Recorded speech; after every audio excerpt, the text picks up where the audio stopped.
বিসমিল্লাহির রহমানির রহিম। প্রিয় ভিউয়ার্স, আসসালামু আলাইকুম। অর্থ বাণিজ্য সংবাদের অনলাইন পেজে আপনাদেরকে স্বাগত জানাচ্ছি। আমরা অর্থ বাণিজ্যের অনলাইন পেজে দেশের সার্বিক বিষয় নিয়ে আলোচনা করে থাকি। তারই ধারাবাহিকতায় আজকে আমাদের বিষয় বাজেট পরবর্তী মানুষের প্রতিক্রিয়া। বাংলাদেশ জন্মের পর থেকে প্রতি বছরই একটা করে বাজেট প্রণয়ন করা হয়। যে সরকার যখন ক্ষমতায় থাকেন ওই সরকারের অর্থমন্ত্রী এই বাজেট পেশ করেন সংসদে। মাত্র 4 মাসের মাথায় বাংলাদেশ জাতীয়তাবাদী দল সরকার গঠন করেছে এবং সেই দলের প্রধান জনাব তারেক রহমান, মাননীয় প্রধানমন্ত্রী, ওনার নির্দেশে আমির খসরু মাহমুদ চৌধুরী বাজেট উপস্থাপন করেছেন। প্রত্যেক বছরই আমরা দেখি বাজেট ঘোষণা হওয়ার পরে যারা বিরোধী দল থাকেন তারা একটি মিছিল বের করেন, প্রতিক্রিয়া মিছিল বের করেন। সেখানে বিভিন্ন বিষয় নিয়ে তারা মতামত প্রদান করেন, কখনো নেগেটিভ কখনো পজিটিভ। তো সাধারণত বিরোধী দলের নেতৃবৃন্দ সমস্ত নেগেটিভ বিষয়গুলি উপস্থাপন করেন এবং সেটাই নিয়ম, জাতি এতে বুঝতে পারে যে এই বাজেটের নেগেটিভ কী কী বিষয় আছে। এই প্রথম আপনারা লক্ষ্য করেছেন যে বিরোধী দল একটি মিছিল করেছে। সেই মিছিলে আমরা লক্ষ্য করেছি যে ওনারা যে দাবি দেওয়া করেছেন দাম কমাইতে হবে। কিসের দাম কমাইতে হবে? বিড়ি সিগারেটের দাম কমাইতে হবে। একটা ইসলামী দল, আমাদের বিরোধী দলের বন্ধুরা হলো ইসলামী দল, ওনারা বিড়ি সিগারেটের দাম কমাইতে চায়। তাইলে এই সরকার কী করেছে? বিড়ি সিগারেটের দাম বাড়িয়ে দিয়েছে, মদের দাম বাড়িয়ে দিয়েছে। তো ওনারা সে মদের দামও কমাইতে চায়। তো এখন আসলে আমি দোষারোপের জন্য বলছি না, আমি বলছি যে তাইলে ওনারা প্রতি বছর বাজেটের পরপরই মানুষের মধ্যে একটি অসহনীয় বিষয় লক্ষ্য করা যায়। মানুষের মধ্যে যেমন আপনারা লক্ষ্য করেছেন বাংলাদেশ জন্মের পর থেকে বাজেটের পূর্বেই মানুষের মধ্যে একটা অস্থিতিশীল অবস্থা থাকে এবং তারা মনে করে যে যেমন গাড়িওয়ালার আগে যারা মোটর গাড়ি বা মোটর সাইকেল বা এই জাতীয় গাড়ি বিক্রি করেন তারা কিন্তু গাড়ি বিক্রি বন্ধ করে দেন, যেই বাজেটের পরে গাড়ির দাম বেড়ে যাচ্ছে। কিন্তু এবারই প্রথম দেখেন বাজারের মধ্যে কিন্তু এমন কোনো বিষয় আসেনি যে তার দাম বাড়তে যাচ্ছে, তার দাম কমতে যাচ্ছে, এটার স্টক করতে হবে, এটা ধরে রাখতে হবে, বাজেটের পরে বিক্রি করব।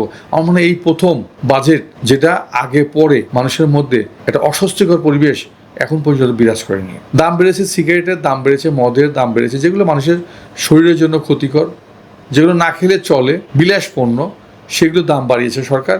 এটা শুধুমাত্র যেন এইগুলো থেকে মানুষ বিরত হয়। এটা ইসলামেও জায়েজ না, আবার স্বাস্থ্যের জন্য ক্ষতিকর।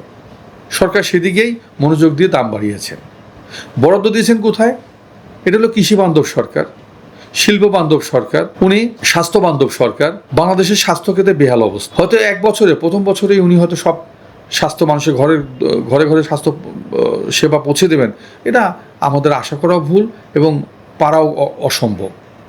আশা করছি ইনশাআল্লাহ আল্লাহ ওনাকে বাঁচিয়ে রাখলে 5 বছরের মধ্যে উনি যেভাবে কাজ করছেন তাতে হয়তো ঘরে ঘরে স্বাস্থ্যসেবা পৌঁছে যাবে। দ্বিতীয়ত হলো এই সরকারটা কৃষক বান্ধব সরকার, বড় ভর্তুকি দিয়েছেন কৃষকের। আপনারা অবগত হবেন যে আমাদের গ্রাম এলাকায় খুব একটা প্রচলন আছে যে আমরা শ্রমিকের অভাবে, কৃষি শ্রমিকের অভাবে আমরা এইটা রোপণ করতে পারছি না, ও ধান কাটতে পারছি না, ধান রোপণ করতে পারছি না, পেঁয়াজ রোপণ করতে পারছি না, পেঁয়াজ উঠাতে পারছি না কৃষি শ্রমিকের অভাবে। এরা যাতে সুষ্ঠুভাবে কৃষক তার ধান ঘরে উঠাতে পারে, রোপণ করতে পারে এবং ধান মাড়াইয়ের পরে যে খড়টা হয়, খড়টা যেন তাকে নিজে শুকিয়ে নিজে যেন প্রসেস না করতে হয়, তার জন্য গভর্নমেন্ট ভর্তুকি দিয়ে এই মেশিনগুলো কৃষকের একদম তার প্রান্তে পৌঁছানোর জন্য এবারই প্রথম বাজেটে ভর্তুকি দিয়েছে। তাই আমরা বাজেটের পূর্বে এবং পরে আমরা বাজারে কোনো অস্থিতিশীল অবস্থা দেখিনি।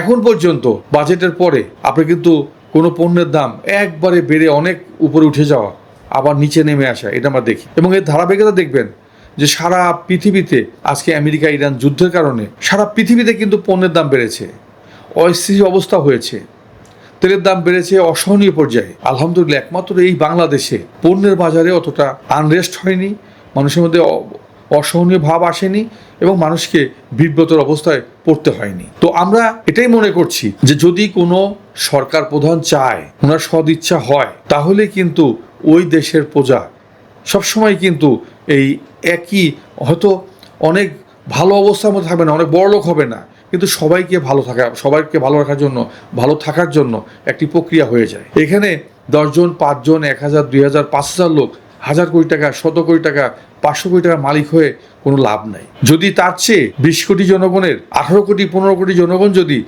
শান্তিতে তাদের দিন যাপন করতে পারে, দুবেলা ভাত খেতে পারে, তারপর সন্তানকে স্কুলে পড়াশোনা করাতে পারে, তার জীবনযাত্রা যদি স্বাভাবিক থাকে, আমার মনে হয় সেটাই বড় পাওয়া জাতির জন্য। আজকে দেশ সেদিকে আগাচ্ছে। বাজেট পরবর্তীতে দেশবাসী সবাই মিলে আমরা যদি সহযোগিতা করি, শুধু সরকার একা চেষ্টা করলে হবে না, আমাদেরকে সহযোগিতা করতে হবে সরকারের সেই করণীয়গুলো বাস্তবায়ন করার জন্য। সরকার যা যা চাচ্ছে সেটা যদি বাস্তবায়নের জন্য আমরা জাতির হিসাবে, একজন ব্যক্তি হিসাবে, একজন নাগরিক হিসাবে যদি সরকারের সরকারকে সহযোগিতা করতে চাই, তাহলে নিশ্চয়ই আমাদের এই জাতি এই সমস্ত লাঞ্ছনা, গঞ্জনা, অভাব, অনাটন, দুর্দশা, দুর্ভিক্ষ থেকে মুক্ত হবে। যদি ভিডিওটা ভালো লাগে তাহলে লাইক, কমেন্ট, শেয়ারের মাধ্যমে আরও বন্ধুদের কাছে পৌঁছে দেবেন, এই আশাবাদ ব্যক্ত করে, এই আহ্বান রেখে আমি আমার বক্তব্য এখানে শেষ করছি। আসসালামু আলাইকুম ওয়া রাহমাতুল্লাহি ওয়া বারাকাতুহু।